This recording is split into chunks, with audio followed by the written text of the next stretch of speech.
O que você faz quando um policial tira um saquinho com pó branco do bolso do próprio casaco, ergue até o seu rosto e diz, com aquele sorriso venenoso: olha só o que temos aqui. O que você faz quando sabe, com cada fibra do seu corpo, que está prestes a ter sua vida destruída por uma mentira nojenta, encenada bem na sua frente, com a frieza de um filme barato? Para o coronel Otávio Nascimento não houve pânico, nem desespero, nem mesmo indignação. A resposta foi o silêncio, mas não um silêncio de quem se rende. Era um silêncio denso, afiado, como o céu antes da tempestade. O tipo de silêncio que vem de quem sabe que o caos está prestes a explodir e está pronto para enfrentá-lo. Já era, negão. Isso aí vai te garantir uns bons aninhos no presídio, zombou o cabo Henrique Varela, sua voz escorrendo uma satisfação perversa. Ele chacoalhava o saquinho plástico com o pó branco diante do rosto de Otávio, como se exibisse um troféu. Otávio estava deitado de bruços sobre o asfalto quente do estacionamento de um parque na zona oeste do Rio de Janeiro. As mãos algemadas atrás das costas, os pulsos marcados pelas bordas afiadas do metal. Um homem negro, forte, de quase 60 anos com a testa suando sob o sol carioca. Um homem condecorado, que já encarou a morte de frente mais vezes do que esse policial arrogante poderia imaginar. E ali estava ele, no chão, diante de uma farsa. A pergunta que pairava no ar não era só como isso aconteceu, mas ele vai reagir agora, ou esperar a tempestade virar contra quem a provocou. Porque aquilo não era um flagrante, era uma encenação, uma armadilha. E Varela, o policial que achava que estava no controle, não fazia ideia de que havia acabado de provocar o homem errado, alguém treinado para suportar, resistir e vencer nos piores cenários possíveis. E quando a justiça militar for acionada, quando o exército souber o que fizeram com um dos seus, o Rio vai tremer. 20 minutos antes disso tudo acontecer, o coronel Otávio estava sentado dentro de sua caminhonete prata, uma Hilux cabine dupla, estacionada no canto discreto de um parque semi-abandonado, no bairro de Realengo.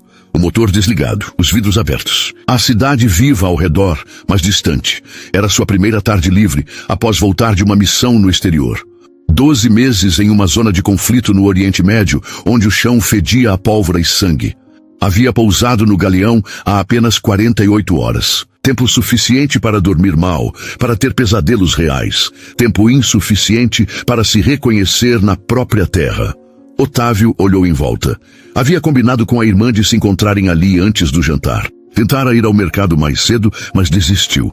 30 tipos de café, 17 tipos de arroz. Pão integral com quinoa, pão com linhaça, pão com amor. Enquanto andava pelos corredores do supermercado, uma sensação de vertigem o tomou. No deserto, a escolha era entre MRE de carne ou frango. Comida embalada em lata, sem gosto e sem cor. Aqui, o excesso era tão esmagador quanto a escassez de lá. Fechou os olhos por um instante. Mas o silêncio não era silencioso. O zunido constante dos drones havia sumido, mas agora o som das cigarras no calor carioca parecia perfurar seu tímpano. Era um barulho estranho, vivo, que trazia junto as memórias que ele tentava enterrar. Viu o rosto do sargento Muniz, o homem que se jogou na frente dele durante um ataque. Viu os olhos arregalados do soldado Tiago pouco antes de um morteiro explodir. Sentiu novamente o cheiro metálico do sangue, misturado à poeira, à fumaça, ao calor seco da morte. Ali, no banco do motorista, Otávio não era mais um oficial de elite. Era só um homem tentando respirar. E, em menos de meia hora, seria um homem negro algemado no chão, acusado de um crime que jamais cometeu. Tudo isso por um policial jovem, branco, despreparado e racista que acreditava estar acima da verdade. Mas a verdade tem um uniforme e sabe muito bem como revidar. Ele abriu os olhos num sobressalto. O suor frio escorria pelas costas, mesmo com o ar-condicionado no máximo. Ele queria silêncio de verdade, não aquele silêncio falso de um mundo que finge estar em paz. Foi então que, como um predador surgindo na espreita, uma viatura da polícia militar parou lentamente atrás da sua Hilux, sem sirene, sem giroflex, como um tubarão deslizando sob a água. Lá dentro, o cabo Henrique Varela olhava fixamente para a caminhonete. "Olha só, isso, sargento", murmurou ele para o parceiro ao volante, o experiente sargento Dimas Rocha. "Hilux nova, completa. Isso aí vale uns 200 mil.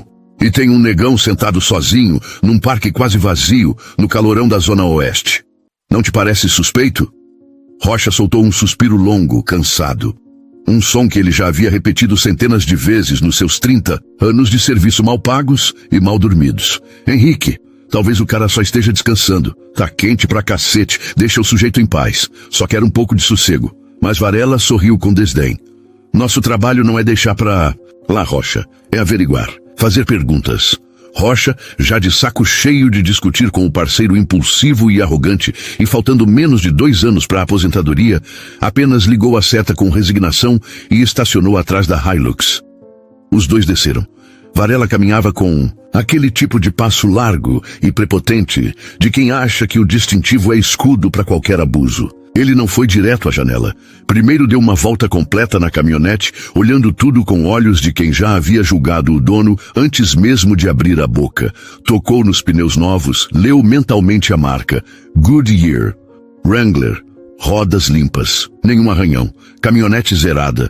Caminhão bonito. Murmurou em voz alta só para que o ocupante lá dentro ouvisse. Depois da inspeção silenciosa, parou na janela do motorista e bateu com os nós dos dedos no vidro, seco e forte, como se fosse um tiro abafado no meio do silêncio tenso da tarde. Otávio não se assustou. Soldado experiente não se assusta fácil. Simplesmente abaixou o vidro. O calor abafado da tarde carioca invadiu o carro como um soco no peito. "O que o senhor está fazendo aqui?"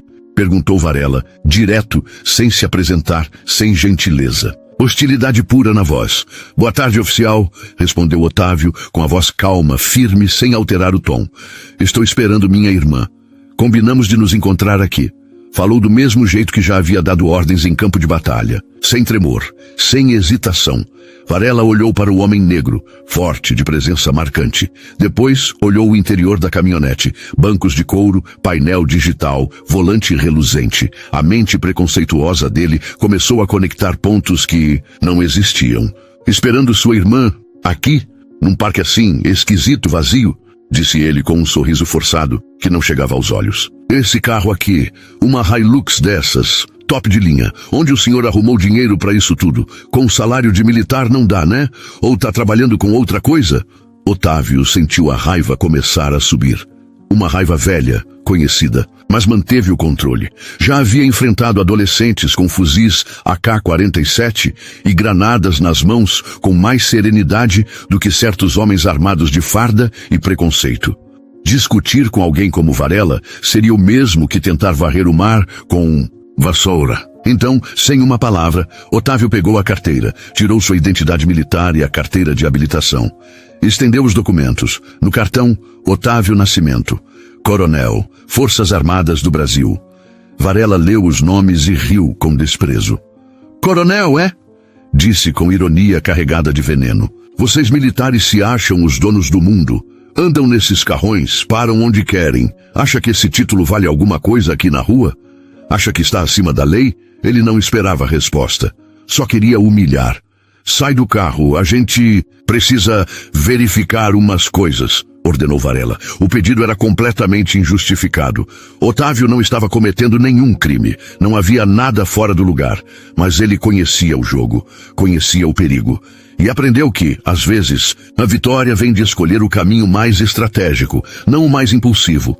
Na mente dele, o treinamento se ativou. Avaliação da ameaça, análise do terreno, riscos, reação. O menor risco agora era obedecer. Desligou o motor. Abriu a porta e saiu com calma. Mais de 1,85 m de altura, corpo de aço sob a camisa polo clara, calça jeans simples, mas a postura de quem impõe respeito sem precisar dizer nada. Colocou as mãos no teto da caminhonete quente. Pernas afastadas, como já havia feito e visto fazer em dezenas de operações de campo. Varela se aproximou para revistá-lo. Fez com brutalidade, como se quisesse humilhar. Quando empurrou a mão com força contra as costas de Otávio, o corpo dele reagiu por instinto. Os músculos se tensionaram, o centro de gravidade se firmou. Não foi resistência, foi sobrevivência. Treinamento puro, reflexo de guerra. E aquilo era só o começo. Foi um reflexo. Puro instinto de autopreservação. Um movimento quase imperceptível, sutil, treinado em milhares de horas de combate. Mas para o ego frágil do cabo Henrique Varela, aquilo foi interpretado como uma afronta direta. Tá me desafiando, negão? Gritou ele, com a voz engasgada de raiva e vergonha. Antes que o coronel Otávio pudesse responder, Varela já tinha avançado sobre ele com um golpe seco, uma técnica de imobilização mal executada, aprendida às pressas nos tempos de academia de polícia. Mas ele não estava lidando com um qualquer, estava tentando dominar um ex-boina verde. Mesmo pego de surpresa, Otávio girou o corpo instintivamente, tentando proteger a cabeça da queda. Mas o impacto contra o chão de terra vermelha misturada com brita foi brutal. O ar escapou dos pulmões como se tivesse levado um soco invisível. Varela plantou o joelho com força nas costas do coronel, pressionando o rosto dele contra as pedras quentes do chão. O calor do asfalto misturado à poeira e à humilhação queimava mais que sol de meio-dia. Rocha, o policial mais velho, encostou no capô da viatura e cruzou os braços. Não disse uma palavra. Soltou apenas mais um daqueles suspiros pesados, como quem já viu aquela cena mais vezes do que podia contar. E decidiu não se envolver. Eu te avisei para não resistir, rosnou Varela, empurrando ainda mais o joelho. Pedrinhas afiadas cortaram a pele da bochecha de Otávio. O sangue começou a escorrer, lento, quente. O coronel permaneceu em silêncio. Mas por dentro, cada músculo do seu corpo pulsava com uma raiva fria. Uma raiva treinada, contida, perigosa. Varela o revistou com brutalidade, enfiando as mãos nos bolsos, puxando a carteira, revirando documentos. Tudo o que encontrou foram os cartões, algum dinheiro dobrado e as chaves da casa. Nada mais, nada ilegal, nada suspeito, nenhum erro, nenhuma brecha.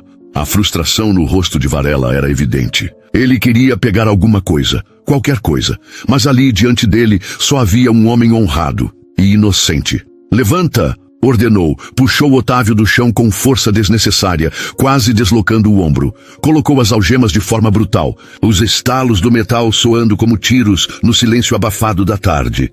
Era pura humilhação, puro abuso. E tudo isso, com uma testemunha em silêncio, o próprio parceiro.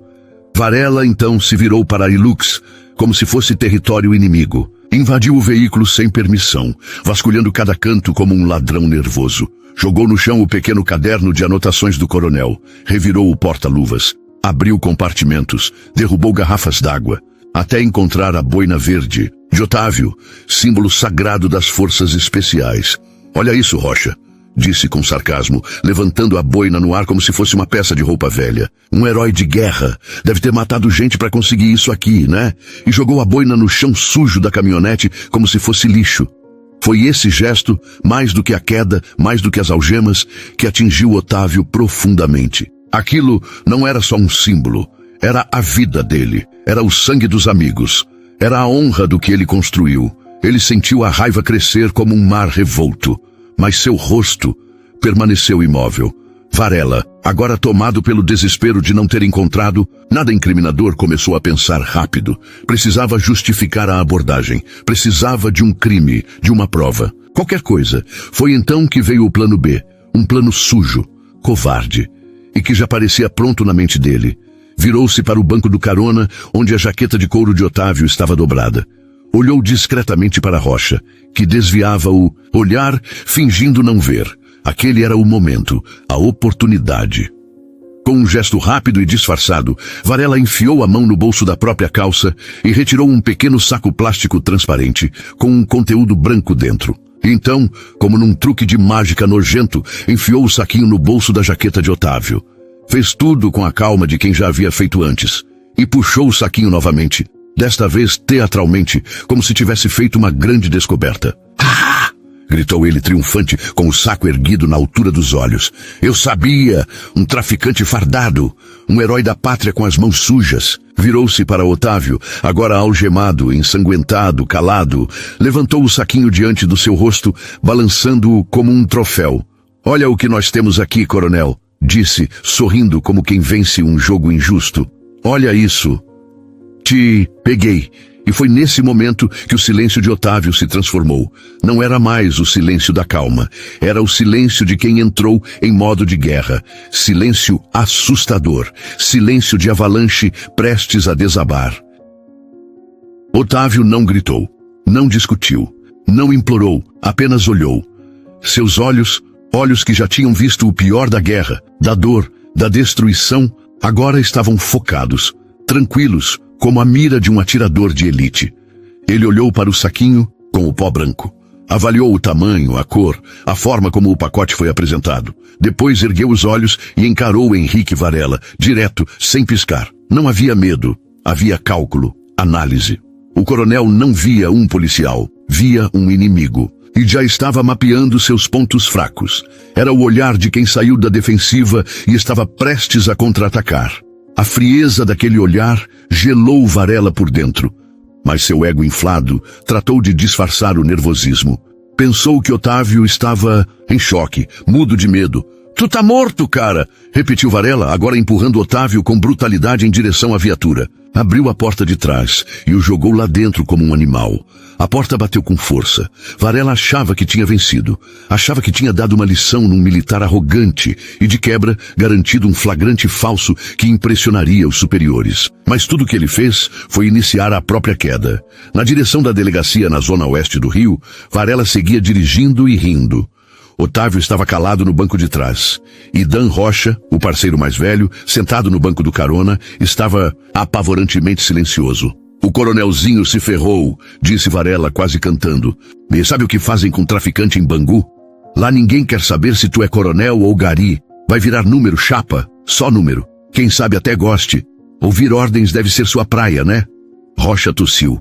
Um som seco, desconfortável. "Henrique, talvez tu devesse ficar quieto." "Quê?" Varela riu alto. "Tu tá com pena dele agora? Esse cara é bandido, só mais um bandido." Mas Otávio seguia em silêncio, deixou Varela falar, deixou-o cavar o próprio buraco com cada palavra, cada zombaria, cada riso, e quando Varela finalmente ficou sem palavras, Otávio falou. Sua voz saiu calma, precisa, quase serena. "Preciso fazer uma ligação." Varela soltou uma risada debochada. "Ah, claro. Vai ligar pro advogado, né? Boa sorte explicando essa historinha aí. Tenta dizer que foi um engano." Com desdém, pegou o celular de Otávio, que estava lacrado num saco de evidências, e passou pelo vão da grade. Otávio pegou o aparelho. Mesmo algemado, seus movimentos eram seguros, meticulosos. Não discou para a irmã, nem para um advogado civil. Discou um número que todo oficial de alta patente conhecia de cor, uma linha direta, classificada. Militar. O telefone tocou uma vez. Na segunda, atenderam. Base Militar do Exército, setor operacional. Aqui é o Coronel Otávio Nascimento. Forças Armadas do Brasil. Código de autenticação. ZV451, RJU, o tom de voz mudou.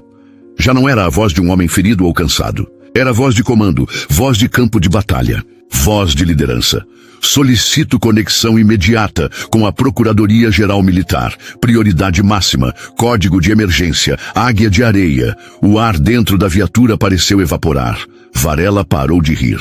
Rocha se virou lentamente no banco do carona, o rosto pálido, águia de areia. Esse não era um termo qualquer. Não era uma expressão civil. Era um código. Rocha, com seus 30 anos de vivência em operações conjuntas com as Forças Armadas, reconheceu. Já ouvira aquele nome sussurrado em reuniões discretas. Era um protocolo reservado para emergências críticas, quando um militar de alta patente era atacado ou comprometido por forças civis e o Estado precisava intervir. Henrique Varela sentiu um arrepio gelado subir pela espinha. Olhou pelo retrovisor para o coronel. "O que você disse?" Sua voz agora mais fina, trêmula. Que diabos é a águia de areia?" Otávio não respondeu. Seguiu olhando reto pelo para-brisa, como se enxergasse além do asfalto, além das grades, além da própria cidade. Então falou, com uma calma tão profunda que parecia um trovão abafado. "Águia de areia é um protocolo emergencial militar", disse ele com a voz reta como um comando. "Quando um oficial das Forças Armadas sofre agressão, difamação ou risco direto por parte de autoridades civis. Significa que, a partir de agora, o Exército está ouvindo tudo, gravando tudo, e virá até aqui, silêncio." Rocha engoliu seco.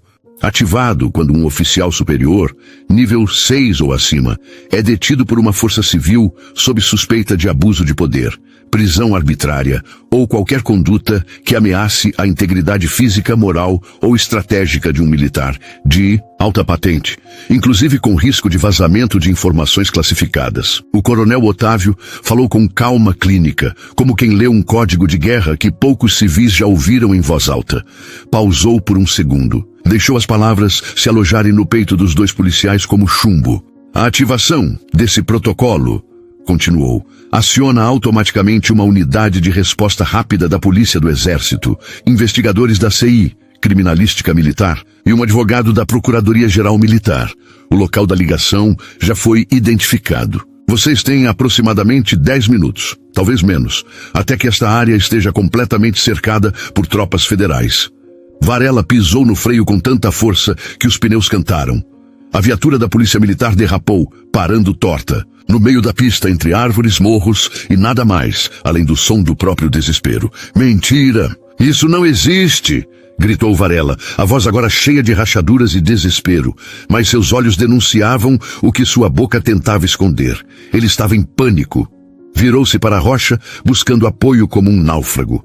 Mas Rocha, que parecia ter visto um fantasma, murmurou quase sem fôlego. Henrique, dá meia volta, leva ele de volta para o parque. Dizemos que foi um mal-entendido, que confundimos tudo. Cala a boca, berrou Varela. Ele está blefando, mas Otávio não estava, e seu tom não deixava dúvidas. Vocês também deviam saber disso. De acordo com os regulamentos da Defesa Nacional, todos os oficiais das Forças Especiais que retornam de missões de combate são obrigados a realizar uma série de exames toxicológicos, de sangue e urina, dentro das primeiras 48 horas após o retorno. Pausa. Fiz meus exames ontem no Hospital Militar Central na Tijuca. Resultado completamente negativo. Esse laudo já foi encaminhado ao banco de dados do Comando Central em Brasília, acessível por qualquer investigador militar em segundos. Agora sim, Otávio se virou.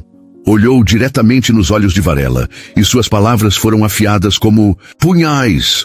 Esse seu saquinho de pó nunca vai bater com a minha química, mas as impressões digitais, as suas com certeza estarão nele, e talvez as de Rocha também, se ele tocou no pacote. Rocha parecia prestes a passar mal. Seu rosto já não tinha cor. Sua camisa estava encharcada de suor. Estava branco como um lençol, e naquele momento o mundo de Varela desabou. Não havia mais saída, nem tempo, nem desculpa. Antes mesmo que ele decidisse o que fazer, recuar. Fugir, atirar ou enlouquecer, o destino tomou a frente. Lá na curva da estrada de terra, o som, motores pesados, pneus grossos, velocidade, ritmo militar. 2 blindados da Polícia do Exército, pintados em padrão camuflado, surgiram de forma abrupta na estrada estreita da Serra do Mendanha. Bloquearam a frente da viatura como um portão de aço. Atrás, um sedã preto sem identificação, clássico dos órgãos federais, fez o cerco. Eles estavam presos, sem rota, sem desculpa, sem saída. As portas dos blindados se abriram com estalos secos, como tambores de guerra. 8 militares saltaram, todos armados com fuzis M4, capacetes balísticos, coletes táticos. Não andavam como policiais civis, andavam como uma tropa de elite. Eram rápidos, precisos, organizados. Montaram um perímetro em 360 graus em menos de 10 segundos, cada um cobrindo uma direção, cada arma apontando para fora, cada olho atento. Ali não havia achismo.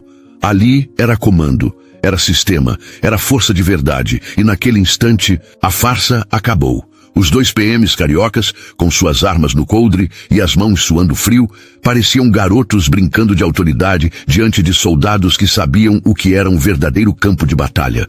Otávio estava algemado, mas era ele quem comandava aquela cena, mesmo calado, mesmo imóvel. Ele era o centro da ordem, e eles agora os que seriam julgados. Varela e Rocha estavam paralisados dentro da viatura. O que viam diante dos olhos parecia cena de filme, mas era real. A porta traseira do blindado militar se abriu. Dela saiu uma mulher em uniforme camuflado, imponente, de passos firmes e olhar cortante. Era a capitã Maria Sanches, da Polícia do Exército Brasileiro. Jovem, mas com autoridade de veterana. Não deu sequer um olhar para os 2 PMs. Foi direto até o banco traseiro da viatura, onde o coronel Otávio estava algemado. Bateu na janela. Otávio a olhou e imediatamente ela se colocou em posição de sentido. Coronel Otávio Nascimento, senhor. Estamos aqui para escoltá-lo de volta à base, disse ela com a voz clara, firme e carregada de respeito. Ao mesmo tempo, do sedã preto saiu um homem alto, de terno, mas com presença claramente militar. Ele caminhou até a janela do motorista da viatura, onde Henrique Varela tremia como uma folha. Major David Barreto, Procurador-Geral das Forças Armadas do Brasil. Senhores policiais, Henrique Varela e Daniel Rocha, os senhores estão agora formalmente detidos por abuso de autoridade, fraude de flagrante, perseguição racial e possível violação da Lei de Segurança Nacional. Vocês estão sendo investigados por crimes previstos tanto no Código Penal Militar quanto no Código Penal Civil Brasileiro. E especificamente sob o artigo 5º da Constituição Federal, violação de direitos sob pretexto da lei. Varela empalideceu, o peito apertado, o coração batia como tambor. Pela primeira vez, ele não tinha resposta, não tinha desculpa, nem voz. 2 investigadores da Seção de Inteligência Criminal da PM do Exército, de luvas e traje civil, se aproximaram. Um deles abriu a porta do motorista e fez sinal para Varela sair. O outro foi direto até o banco da frente da viatura, onde o saquinho de pó branco estava jogado. Com uma pinça forense, pegou o pacote. Colocou dentro de um saco plástico selado, lacrando com o número de identificação. Aquela era a prova. O selo final da queda de Henrique Varela. O fim da farsa. A capitã Sanches, então, abriu as algemas do coronel. Otávio se levantou devagar. Seus pulsos marcados pelo metal, mas sua postura mais ereta do que nunca. Não disse uma única palavra a Varela ou Rocha. Eles já não eram ameaça. Apenas o rescaldo de uma escolha estúpida. Virou-se para o Major Barreto. Certifique-se de que tudo seja feito nos termos da lei. Recolham as câmeras corporais, as imagens do painel da viatura e tomem o depoimento do policial Rocha. Tenho certeza de que ele tem muito a dizer. Aquela foi a última estocada, o golpe final, e surtiu efeito imediato. Rocha empalideceu. Sabia que sua única chance era colaborar. Salvar o que pudesse da aposentadoria. Enquanto Varela agora estava sozinho na guerra que ele mesmo criou. E a queda foi rápida. Com as imagens, o laudo toxicológico de Otávio, os dados do Exército, as impressões digitais no pacote de drogas e o depoimento de Rocha. O caso foi encerrado, antes mesmo do julgamento começar. Henrique Varela foi condenado a 18 anos de prisão por fraude, racismo e abuso de poder. Na cadeia era só um número, o mesmo tipo de número que ele usava para humilhar. Daniel Rocha, por ter cooperado, evitou a prisão, mas foi exonerado, perdeu a pensão e passou o resto da vida trabalhando como segurança de madrugada num supermercado da Zona Norte, sempre se perguntando o que teria acontecido se tivesse dito não no momento certo. A delegacia do 23º BPM, que havia tolerado abusos por anos, foi colocada sob intervenção federal. Uma investigação massiva revelou práticas sistemáticas de racismo, desrespeito a militares e corrupção estrutural. Políticas foram revistas. Treinamentos anti-bias se tornaram obrigatórios e novas lideranças foram nomeadas. Para o coronel Otávio Nascimento, aquele episódio virou uma missão. Uma guerra que ele não escolheu, mas que se recusou a ignorar. Ele poderia ter voltado para casa, esquecido, seguido em frente. Mas não era esse tipo de homem. Um boina verde nunca abandona um irmão de farda. E naquele momento, todo militar, injustiçado, era seu irmão. Ele passou a trabalhar diretamente com o Major Barreto e líderes das Forças Armadas para criar o programa nacional chamado Projeto Ponte. Uma iniciativa que promovia reuniões, treinos conjuntos e eventos sociais entre militares e policiais civis. Um ano depois, numa dessas reuniões no auditório da Escola de Aperfeiçoamento Militar no Rio, o coronel Otávio subiu ao palco. Estava impecável, fardado, medalhas no peito, olhos firmes. Não contou sua história, não falou da prisão, nem da humilhação, apenas disse: no campo de batalha, a confiança é tudo. Você confia no soldado à sua esquerda, confia no da sua direita, e essa confiança começa aqui. Silêncio. Mas foi o tipo de silêncio que fala mais do que palavras. Essa confiança não vem da cor da sua pele, não importa de onde você vem. Ela nasce das suas ações e do respeito que você conquista. Quando vestimos o uniforme, seja ele verde, azul ou marrom, Todos fazemos um juramento sagrado: proteger e servir. A verdadeira luta não é entre nós, mas contra a injustiça que tenta nos dividir. Depois do discurso, um jovem policial que estava na força há apenas 6 meses se aproximou. Coronel, obrigado. Nunca pensei dessa forma. Para Otávio, eram pequenas vitórias como essa que faziam toda a diferença, tão importantes quanto as grandes. Ele ainda dirige seu Ford F-150. Mas agora, quando vê uma viatura, não sente mais desconforto. Vê uma oportunidade, a chance de construir pontes, não muros. A honra não é algo dado de graça. Ela é forjada nas provações e defendida pela coragem de agir. Esta história mostra que até mesmo os soldados mais fortes, aqueles que se sacrificaram pelo país, podem ser vítimas de injustiça em sua própria terra. Mas a disciplina, a verdade e a coragem de lutar por princípios justos são as armas mais poderosas que temos. Às vezes, a batalha mais dura não está no campo de guerra, mas nas ruas da nossa cidade. E a vitória não significa apenas liberdade para si, mas a proteção e esperança para aqueles que virão depois. E você, o que acha?